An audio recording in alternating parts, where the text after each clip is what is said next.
I speak to you today with feelings of profound sorrow. Throughout her life, Her Majesty the Queen, there's no doubt that the new monarchs of the United Kingdom are in their twilight years. So, speculation has run rampant about what happens when they die. In the case of King Charles' death, the title change of the Queen is clear. Something unprecedented just happened, something that will rewrite royal history forever, just minutes ago at precisely 6:00 p.m.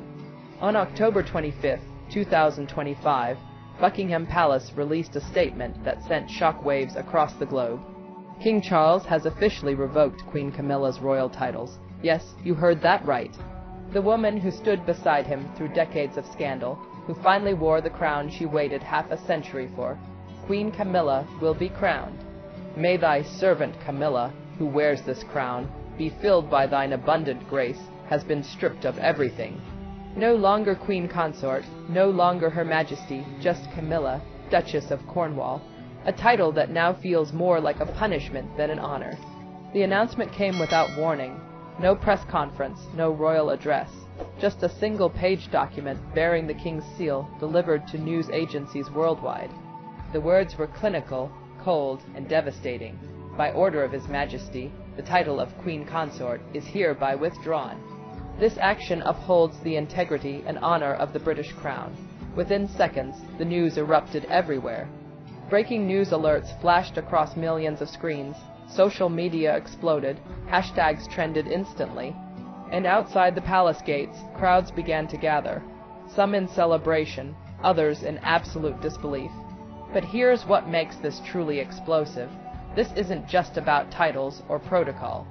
According to multiple palace insiders who spoke on condition of anonymity, this decision came after King Charles discovered something so shocking, so unforgivable, that he had no choice but to act. We're talking about allegations involving stolen royal heirlooms, secret sales to international buyers, and a web of deception that allegedly traces back years. And the items in question, they belong to Princess Diana and Queen Elizabeth Roman, too, the very women whose legacies define the modern monarchy. So, the question everyone's asking tonight is simple but haunting. What exactly did Camilla do? And why now, after everything, would Charles destroy the marriage he fought so hard to legitimize? Stay with me because what I'm about to reveal goes far deeper than any headline can capture. This is a story of power, betrayal, and the ghosts that refuse to leave the palace halls. The confrontation no one saw coming. Rewind 48 hours before the world knew anything. Before the media storm, before the official decree, there was a meeting. Not a state dinner, not a royal engagement, a private confrontation that would change everything.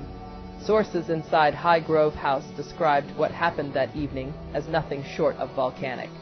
King Charles, already weakened by health struggles and mounting pressure, had finally reached his breaking point. He summoned Camilla to his private study under the guise of discussing upcoming royal duties, but this was no ordinary conversation between husband and wife. This was a reckoning. When Camilla arrived, she found the king sitting behind his centuries-old oak desk, surrounded by documents she had never seen before. Financial records, auction house receipts, photographs of jewelry pieces, and in the center of it all, a small velvet box, open and empty. The king looked up at her, his expression unreadable, but his eyes betraying exhaustion and fury in equal measure. According to someone who was stationed just outside the door, the first words Charles spoke were measured but sharp. "I need you to tell me the truth, Camilla. Where are they?" Camilla, known for her composure under pressure, reportedly remained calm. "Where are what?" she asked, though her voice carried a defensive edge. Charles then lifted a document from the pile. It was a transaction record from a prestigious Swiss auction house dated 18 months earlier. The item sold a sapphire and diamond brooch historically significant, once photographed on Princess Diana during her engagement to Charles. The selling price, undisclosed, but estimated in the millions, and the seller's representative, a private consultant with direct ties to Camilla's inner circle. The room fell silent, the kind of silence that suffocates. Camilla's face, according to the source, shifted from confusion to something colder. "You're accusing me based on gossip and circumstantial connections," she finally said, her tone hardening. "Do you realize how desperate this looks, Charles?" How weak, but the king wasn't finished. He pulled out another file. This one detailed the mysterious disappearance of a pair of emerald earrings from the royal collection. Items that had been catalogued and secured for generations. They vanished 3 years ago during a routine inventory check. No investigation was launched, no public statement made until now. Charles leaned forward, his voice dropping to barely above a whisper. "You convinced me to let it go. You said it was administrative error, but now I know better. These weren't lost, Camilla. They were taken and sold." The accusation hung in the air like smoke. For the first time in their decades together, Camilla had no quick response, no deflection. She simply stared at him, and in that stare, something shifted. "You've always chosen them over me," she said finally, her voice trembling with controlled rage. "Diana, your mother, the crown. And now you're doing it again." What happened next, according to palace staff, was an eruption. Voices raised, furniture knocked aside. A centuries-old porcelain vase, a gift from Queen Elizabeth Roman to Charles on his 50th birthday, shattered against the wall. Camilla reportedly shouted that she had been treated like a shadow her entire royal life, that no matter what she did, she would never escape the ghosts of the women who came before her. Charles, for his part, remained eerily still. When the shouting stopped, he spoke one sentence that ended everything. "The crown cannot survive. Another betrayal, not from you." By dawn, Camilla had left Highrobe without a word to staff. She returned to London alone, her security detail following at a distance. Those who saw her described a woman whose face showed no emotion, but whose hands trembled as she clutched her handbag. She wore no jewelry that morning. Not her wedding ring, not the pearls she always favored, nothing. It was as if she had already been erased. When the world woke up to chaos by the time Britain opened its eyes on October 24th, the story had already begun to leak. Not through official channels, but through whispers, through anonymous tips to journalists, through the kind of palace intrigue that only surfaces when something truly catastrophic is unfolding. At 7:00 a.m., a breaking news alert appeared. On the Guardian's website, palace sources report major internal investigation involving Queen Camilla. Within an hour, every major news outlet in the world was scrambling for confirmation. By mid-morning it was pandemonium. The BBC interrupted regular programming with a special report. Sky News deployed reporters to Buckingham Palace, where a small crowd had already begun to form. On social media, speculation ran wild. Some claimed it was a health crisis, others whispered about an affair.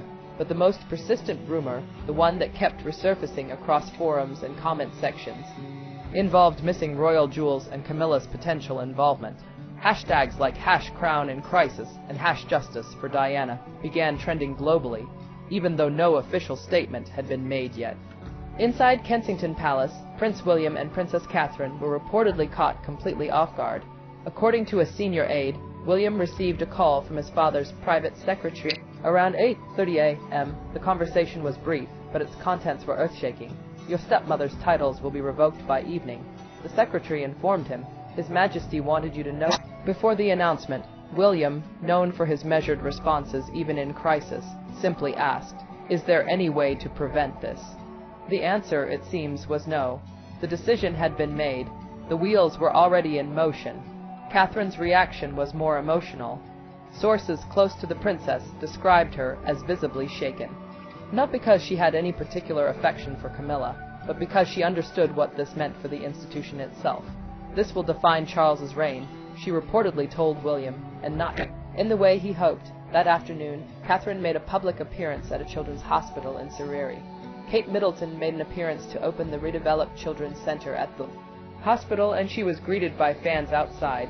She wore a simple navy dress and a single piece of jewelry, a delicate diamond necklace that once belonged to Princess Diana. The choice was deliberate. Photographers captured it immediately. The message was silent, but unmistakable. Meanwhile, international media began descending on London. Correspondents from CNN, BBC World, Al Jazeera, and dozens of other networks set up outside Buckingham Palace. The optics were striking. A global audience watching in real time as one of the world's oldest monarchies prepared to implode. Political leaders tried to remain neutral. Prime Minister Keir Starmer issued a carefully worded statement about respecting the privacy and decisions of the royal family. But behind closed doors, Downing Street was in crisis mode.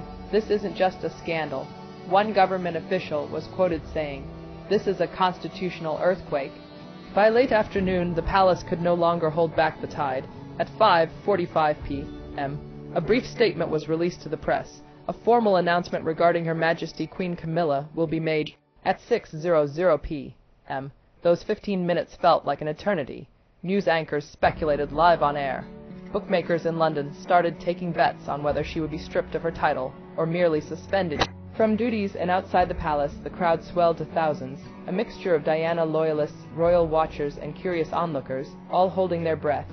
Then, at exactly 6:00 p.m., the statement dropped, one page, 37 words that changed everything. By order of His Majesty the King, the title of Queen Consort is hereby withdrawn from Camilla, Duchess of Cornwall, effective immediately. This action reflects His Majesty's commitment to preserving the integrity of the crown. The reaction was instantaneous.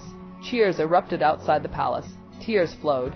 Strangers embraced for many, especially those who had mourned Diana for decades. This felt like vindication, but not everyone celebrated. A smaller group held signs reading, "She stood by him in cruelty, not justice." Nation, it seemed, was split down the middle, the king's burden. While Camilla faced exile, King Charles grappled with the consequences of his decision for a man who had spent his entire life preparing to be king. King Charles Roman III be received. Is he prepared, and will he be supported in this time? Absolutely. First of all, he has been waiting a long time to be king. Second, he is probably the most prepared heir in history. This moment should have been one of authority and clarity. Instead, it felt like a slow unraveling. Palace insiders described a monarch visibly aged by the weight of his choice, his face drawn, his movements slower. He's not sleeping. One aide confided to the press. He sits in his study until dawn, reading letters, reviewing documents, questioning whether he did the right thing. The burden of the crown, it seemed, had never felt heavier. Public appearances became orals. During a visit to a veterans' memorial in Scotland, Charles was met with polite applause, but also uncomfortable silence. One attendee shouted from the crowd, "Where's your queen, your majesty?" Charles paused, his jaw tightening, but he did not respond. His security quickly moved him along, but the moment was captured on camera and replayed endlessly on news programs. Commentary was swift and unforgiving. "A king who cannot defend his own decisions," wrote one columnist, "is a king who has already lost control." Behind palace doors, the strain was even more evident. Charles reportedly cancelled several scheduled meetings, citing health concerns. His relationship with Prince William grew more complicated. Here's what you should know about Charles' relationship with his son, Prince William. Charles had similarly kind words for William at the conference in 2014, and I was particularly pleased that my eldest son, William, was also able to lend his support. While William publicly supported his father's decision, privately he worried about the long-term damage. The monarchy survives on stability. William allegedly told a close confidant, "This isn't stability. This is chaos dressed up as justice." The younger prince understood that his father's reign would now be forever marked by this scandal, and that the public's perception of the crown had been fundamentally altered. Princess Catherine, ever the diplomat, worked to maintain a sense of normalcy. She increased her public engagements, appearing calm and composed, offering a contrast to the turmoil surrounding Charles. Royal commentators noted her strategic brilliance. "Catherine is doing what Camilla never could." One analyst observed, "She's reminding the public that the monarchy is bigger than any one person's mistakes." Her appearances alongside William projected unity, grace, and a vision of the future that did not include scandal or betrayal. It was a masterclass in damage control. Yet, even as William and Catherine worked to stabilize the institution, questions persisted.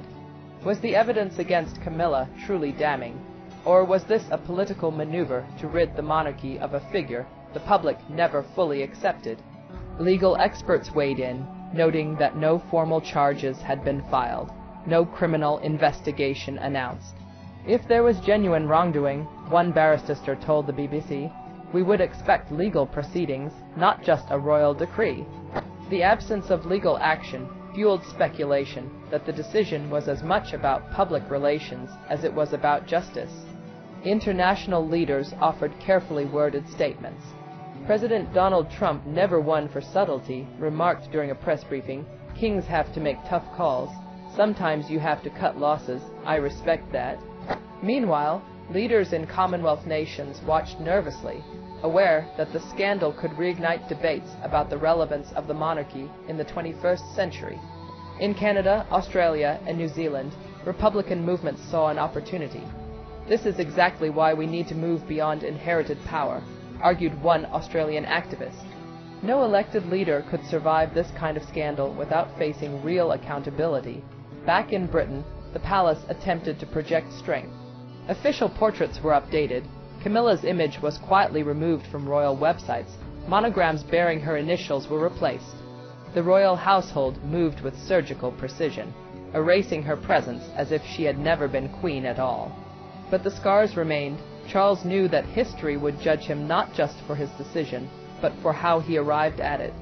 And as he sat alone in his study late one night, staring at a photograph of himself and Camilla from happier days, he reportedly whispered to no one in particular, "What have I done?" The legacy of a scandal. In the weeks following the announcement, historians and royal commentators began dissecting the long-term implications of King Charles's decision. This was not just a personal drama. It was a constitutional moment that would shape the monarchy for generations. Comparisons were drawn to past crises, the abdication of Edward Roman VII, the tumultuous marriage and divorce of Charles and Diana, and the death of Princess Diana herself. But this, many argued, was different. The princess who spent her life in the relentless glare of the public eye died in a speeding car in Paris. This was a reigning monarch stripping his own wife of her title, while both were still alive. It was unprecedented in modern British history. Some saw it as a necessary purge, a painful but essential step to restore public faith in the crown. The monarchy's survival depends on its ability to self-correct, wrote one historian in The Guardian. Charles made the difficult choice to prioritize the institution over personal loyalty. That takes courage. Others viewed it as a cynical calculation, a desperate attempt by an aging king to secure his legacy by sacrificing the woman beside him. He threw her to the wolves to save himself, a royal biographer told the BBC, and history will remember that public sentiment remained divided, but one trend was undeniable. Support for Prince William and Princess Catherine surged. Polls showed that over 70% of Britons now viewed them as the true future of the monarchy, with many calling for Charles to consider an early abdication. Let William take over, one petition argued, gathering hundreds of thousands of signatures. The crown needs a fresh start, not more scandal. The pressure on Charles intensified, but he showed no signs of stepping aside. "I will fulfill my duty until my last breath," he reportedly told his advisers. "I will not abandon the crown the way Edward did." As the media frenzy continued, new details emerged about the investigation into the missing royal jewels. Forensic accountants had been brought in to trace financial transactions linked to the sales. Swiss authorities cooperated with British investigators, though no formal charges had been announced. Some pieces were reportedly recovered, quietly returned to the royal collection through anonymous intermediaries, but others remained missing, their whereabouts unknown. The question of Camilla's direct involvement remained murky, with some insiders insisting she had been scapegoated, while others maintained that the evidence was overwhelming. In Wiltshire, Camilla continued her self-imposed exile. Reports suggested she had hired a legal team to explore her options, including the possibility of contesting the revocation of her titles, but legal experts agreed that such a challenge would be nearly impossible. Royal titles are granted and revoked at the monarch's discretion. One constitutional lawyer explained, "There's no legal recourse unless she can prove the decision was made under false pretenses." Still, the very fact that she was consulting lawyers sent a message. She was not going quietly. Meanwhile, the broader cultural conversation shifted. Feminists debated whether Camilla was a villain or a victim. Some argued she had been punished more harshly because she was a woman who dared to challenge the memory of a beloved princess. Others insisted that accountability applied equally regardless of gender, and that her alleged actions warranted consequences. The debate spilled into classrooms, podcasts, and dinner tables across the country. Everyone had an opinion. No one had all the answers. In the palace, life moved forward. King Charles resumed his duties, though the shadow of the scandal followed him everywhere. He attended state functions, met with dignitaries, and delivered speeches about unity and resilience. But those close to him noted a profound sadness in his eyes, a weariness that no amount of royal pageantry could mask. He had won the battle to preserve the crown's integrity. but he had lost something far more personal in the process. I want to hear from you. Do you think King Charles did the right thing? Was this justice for stolen heirlooms and betrayed trust? Or was it a political move to save his own reputation? And what about Camilla? Does she deserve sympathy, or did she bring this upon herself? Drop your thoughts in the comments below. Let's talk about this. Let's debate, because stories like this remind us that even in palaces, even behind golden gates, power comes with a price.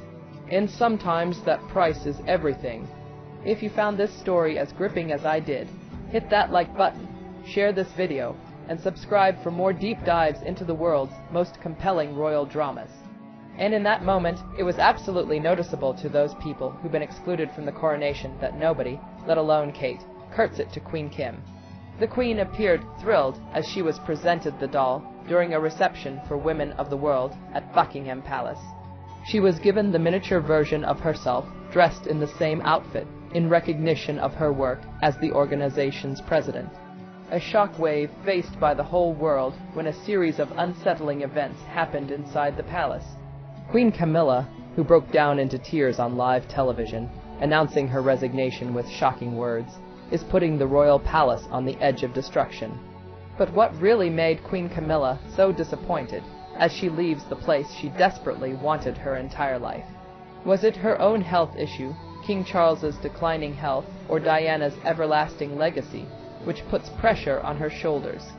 Or was it something more evil, something related to Queen Elizabeth's secret plans, which were recently revealed by Princess Anne at a family event? Join us as we are uncovering the dark truth behind Queen Camilla's emotional breakdown. The story of power, betrayal, and the crushing weight of a crown is unfolding behind the royal palace walls. What began as a celebration for the Commonwealth soon transformed into something far darker, an omen of disaster. Queen Camilla's journey as a royal, once full of promise, now seems on the verge of unraveling. The day of the ceremony, King Charles stood before the crowd, his voice trembling as he attempted to crown Camilla. His words, meant to honor her, were delivered with such emotion that they felt more like a forewarning. As his speech echoed through the hall, Queen Camilla was overcome with tears, her face contorted in a way that revealed far more than just sorrow. Her breakdown was not merely because of his words, but something deeper, an invisible pain that had been building for a long time. What could it be? The heavy burden she's carried, the public expectations, or perhaps a growing fear for the future? Now Queen Camilla, she has, picked up some extra duties this, year. That's obviously due to her husband's condition. Her composure had always been something she prided herself on, but in that moment it cracked. It was a sudden and public breakdown, as if the world had just witnessed the Queen's inner turmoil. Those tears spoke volumes.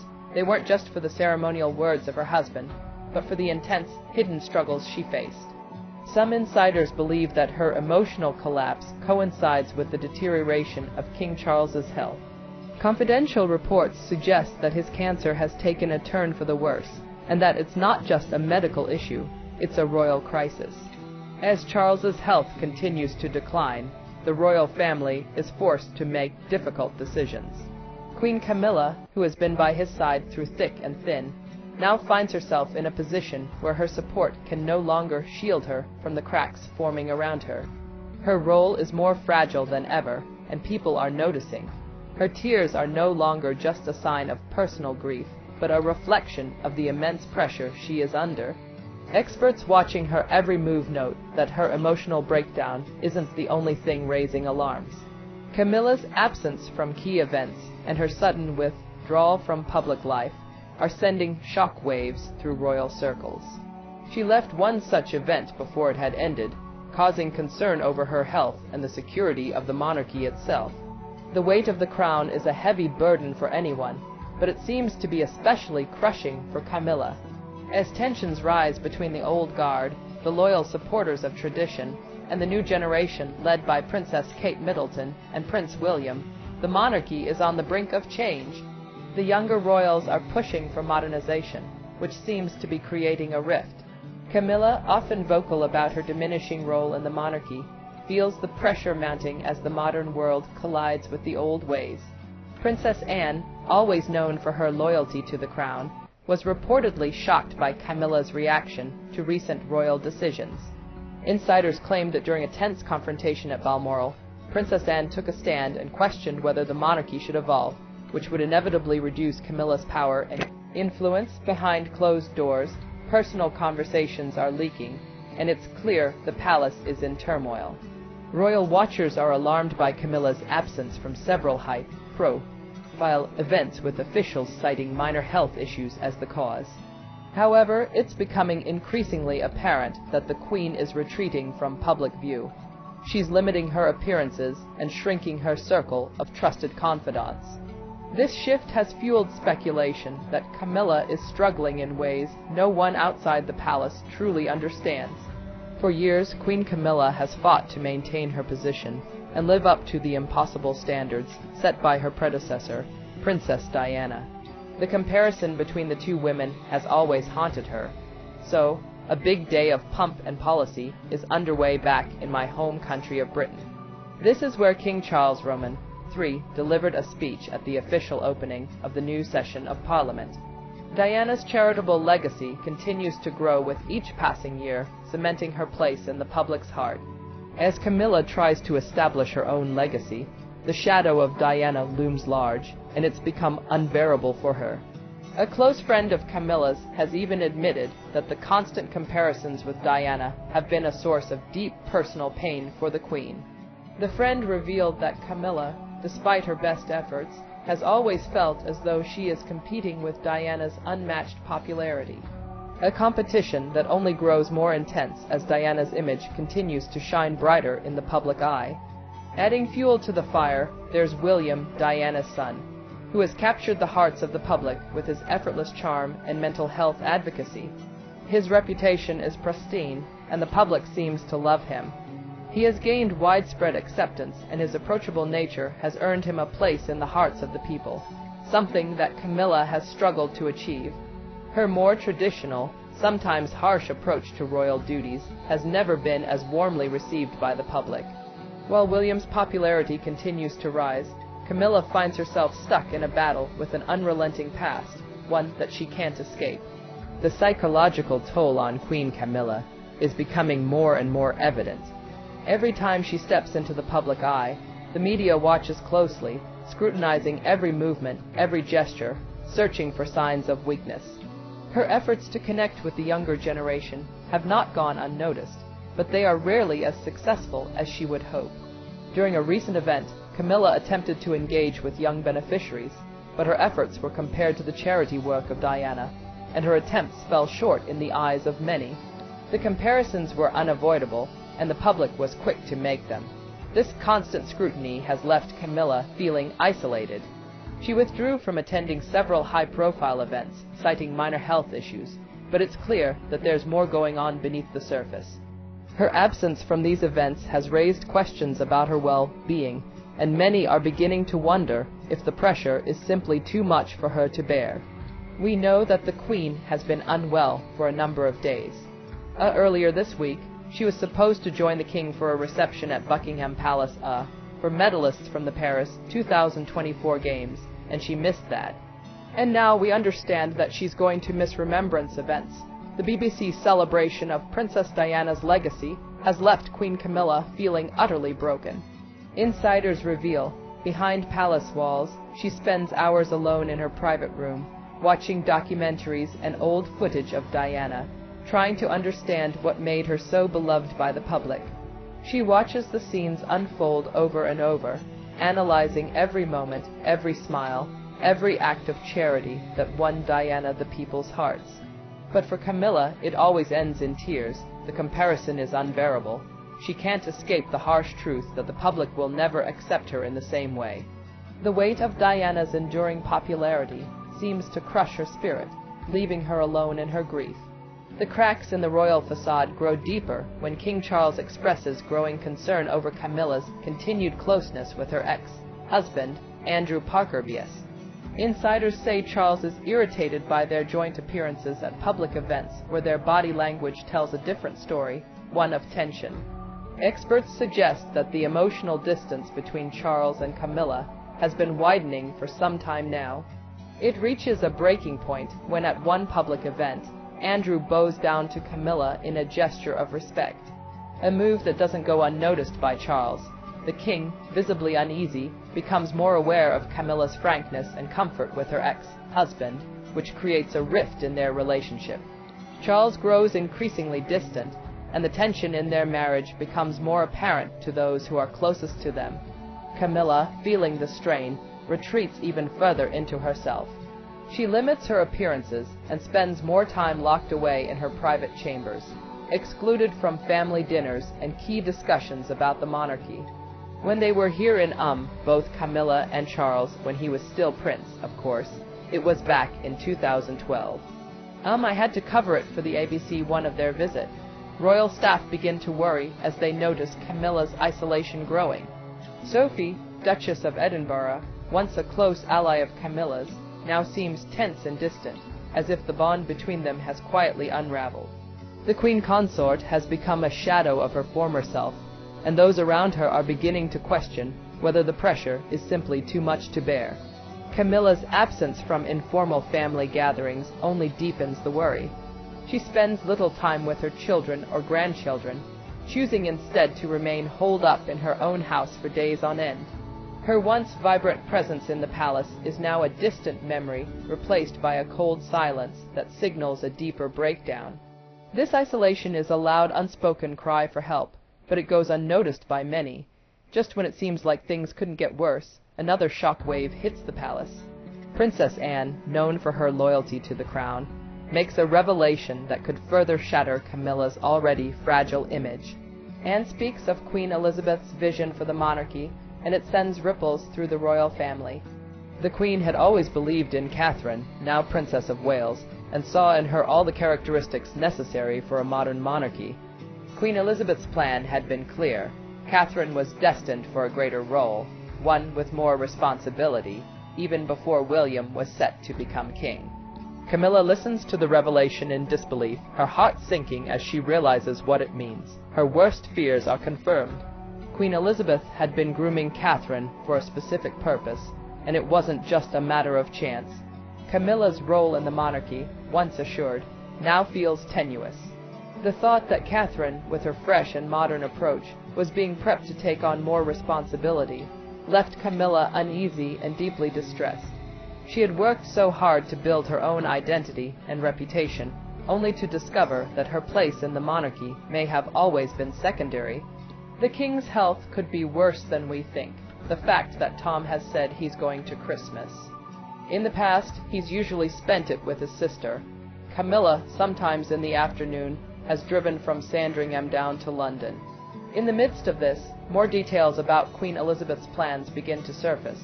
It becomes clear to Camilla that the Queen had carefully crafted Catherine's future with a sense of purpose. Catherine's understanding of social media, her ability to connect with the younger generation, her effortlessly modern approach. All these things made her the perfect candidate to lead the monarchy into the future. For Camilla, this realization is a gut punch. She spent years trying to define herself, trying to make her mark as a royal. Yet now it feels as though she was never meant to stand at the center of the royal family's future. The very foundation of her royal role begins to crumble beneath her feet. Camilla's distress is palpable. Staff members once loyal to her now seem to be gravitating toward Catherine's team, further deepening the divide. What once felt like a close, knit circle of support now seems to be splitting apart. The tension between Camilla and Catherine is undeniable. Every time the two women cross paths, there's an undercurrent of strain, as if the very air between them crackles with unresolved conflict. Camilla feels the walls closing in, and with every passing day, she realizes that she no longer has the trust and support she once enjoyed. Her once strong connection to the Queen has been eroded, and the realization that she was never fully trusted by Queen Elizabeth leaves her feeling utterly alone. The plans that had been put in motion years ago to elevate Catherine have come to light, and Camilla feels as though she has been left behind. The weight of the crown, once a symbol of her power and influence, now feels like an unbearable burden. It's as though she is watching the monarchy she worked so hard to be a part of slip away from her grasp. Her heart aches as she comes to terms with the reality that the future she had once imagined is no longer hers to claim. As the tension between Camilla and Catherine rises, the cracks in the royal family's unity become more visible. What was once a picture-perfect monarchy now feels fractured and uncertain, and for Camilla, the battle for acceptance for a place in the royal future seems like an impossible fight. Her world, once so secure, is slowly slipping away. The emotional toll is too much for her to bear. And as each new revelation hits, the weight of it all becomes harder and harder to carry. We were just told that they have rushed off to Balmoral, which is in the north of Scotland, to be with Her Majesty, the Queen. The mounting pressure on Queen Camilla is starting to take a serious toll on her health. Her medical team is closely monitoring her as her list of health issues continues to grow. Chronic fatigue, osteoporosis, anxiety, and panic attacks are now part of her daily battle. Doctors have advised her to reduce her workload, but attending royal events has become a challenge she can't escape. Preparing for these events takes hours, and often by the time she arrives, she's already exhausted. Despite this, she pushes through, always putting on a brave face for the public. Behind closed doors, royal staff reveal that Camilla spends entire afternoons in her dark room, trying to manage the stress that's eating away at her. The strain is unbearable, and she retreats to her private sanctuary to find relief from the pressures of the day. To make matters worse, Camilla is still dealing with the lingering effects of long COVID. Her fatigue, brain fog, and a host of other symptoms are all reminders of the virus she battled months ago.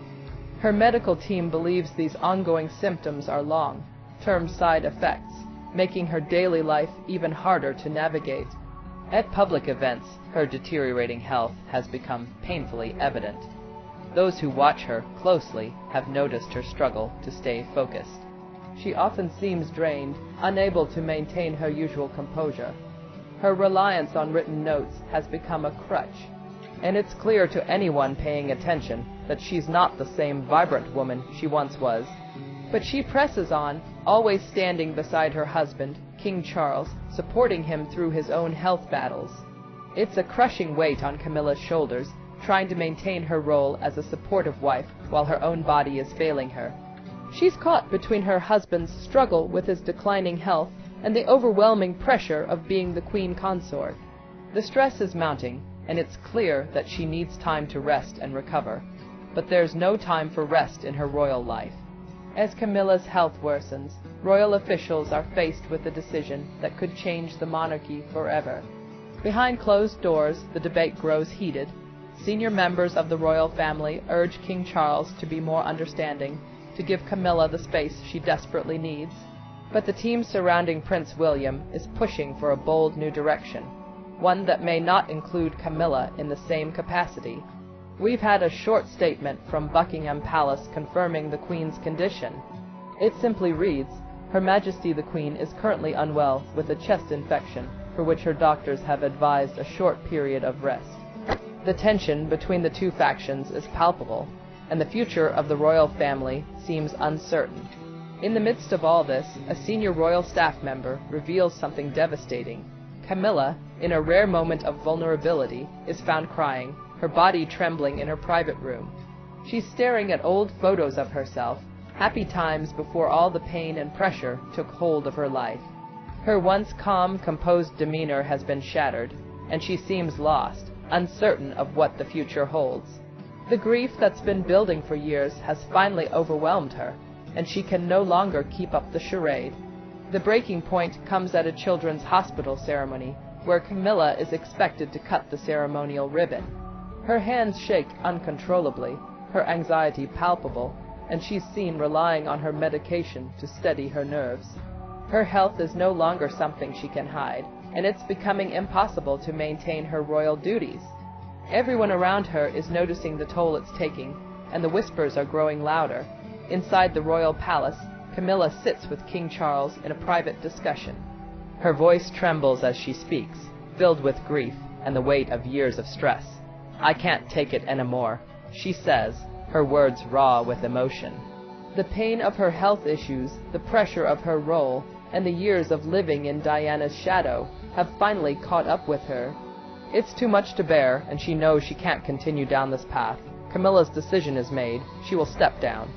She calls for a press conference, and the royal world holds its breath. Her makeup artist later reveals that, strangely, Camilla is calm before the address. But when royal officials arrive, they find her alone in her room, quietly saying, "I can't carry it anymore." The weight of her resignation shakes the palace to its core. Her departure raises more questions than answers. Will King Charles step down as well? Will Catherine, the Princess of Wales, take her place? Will the monarchy ever be the same again? The world watches, waiting for what will happen next. Camilla's resignation marks the end of an era. The ripple effects of her decision will be felt for years to come. The future of the British monarchy hangs in the balance, and no one knows for sure what direction it will take. For Camilla, the decision to step away from her role as queen consort is one of the hardest things she's ever done. But it's the only way she can find peace. As she walks away from the life she once knew, there's a sense of finality in the air. The monarchy will never be the same again, and neither will Camilla. The future is uncertain, and the weight of history presses down on everyone involved. Don't forget to subscribe if you want more insights into the royal monarchy in our upcoming exciting